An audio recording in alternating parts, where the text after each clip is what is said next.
আসসালামু আলাইকুম। আশা করি সবাই ভালো আছেন। আমরাও আছি আলহামদুলিল্লাহ ভালো।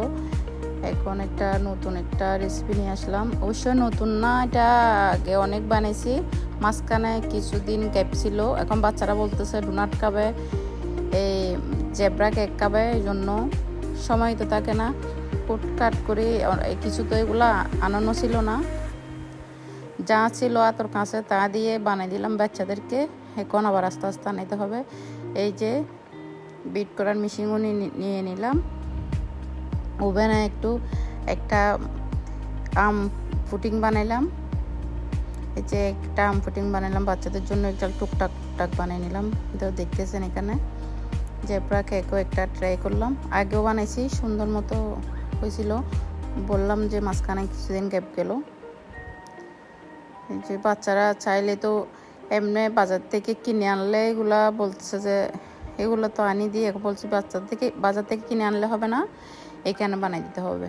কি করব, এখানে বানাই তো ট্রাই করতে হবে। বাচ্চারা যেটা আবদার করতেছে ওইটা পূরণ করতে হবে, সেজন্য বানাইলাম। কাজের ব্যস্ততার মাঝে মাঝে এগুলোও করতে হয়, সংসারিক কাজ সব কিছু খুঁটিনাটি করতে হয়, না করলে হয় না। বাচ্চাদের আবদারও তো পূরণ করতে হবে।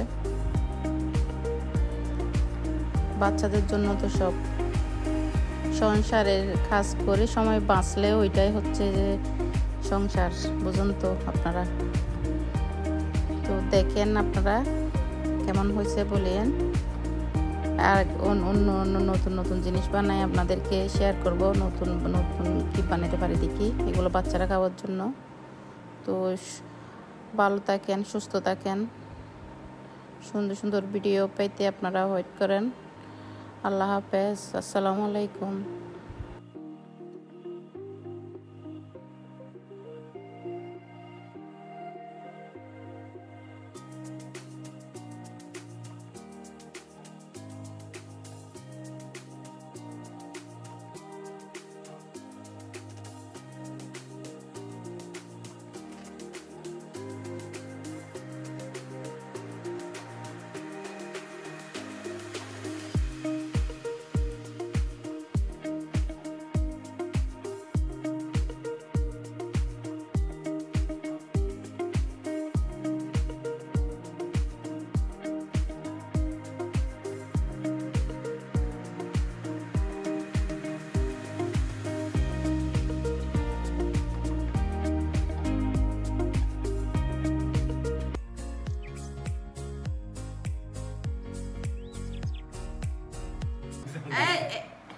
এটা হচ্ছে এই জেব্রা কেক।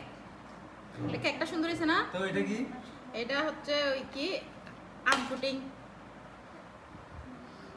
এটা হচ্ছে কফি কেক। কারণ কফি কালার করে যখন বানাইছি এটা কফি কেক। এমনি হচ্ছে এটা ন্যাচারাল নাম হচ্ছে কাপ কেক। আমি যখন কফি কালাসে বানাইছি তাইলে কফি কেক। এটা আমার ইচ্ছে, আমি যেটা ইচ্ছি সেটা বলবো। আমি বানাইছি। তোমাদের কোনো সমস্যা আছে? নাই? আনা আছে?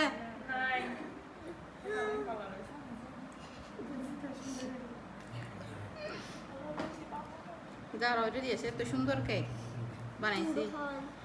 এটা আমি অন্য ডিজাইন করে বানাইছি। আমি কষ্ট করে বানাইছি, আমি খাবো না, আমি আগে খেয়ে দেখি।